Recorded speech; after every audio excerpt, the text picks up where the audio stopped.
நாளைக்கு பார்த்தீங்கன்னா election result எல்லாரும் பார்த்தீங்கன்னா செம்ம ஈகரா வெயிட் பண்ணிட்டு இருப்பீங்க. இப்போலாம் பார்த்தீங்கன்னா எலெக்ஷன் ரிசல்ட்டுக்கு வெயிட் பண்ணி யார் ஜெயிக்கிறாங்கிறது பார்க்கறது ஏதோ ஐபிஎல் மேட்ச் பார்க்குற மாதிரி இருக்கு.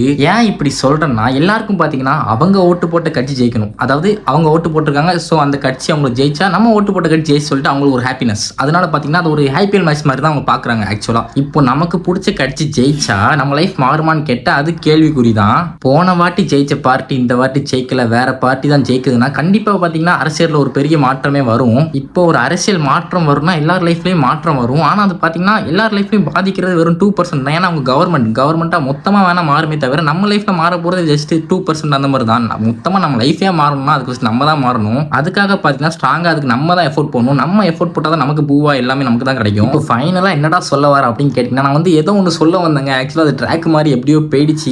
இப்போ பார்த்தீங்கன்னா வீடியோ முடிஞ்சிருச்சு. ஸோ வீடியோ பிடிச்சிருச்சு தான் ஃபாலோ பண்ணிக்கோங்க. யூடியூப்ல பார்க்குறதா சப்ஸ்கிரைப் பண்ணிக்கோங்க.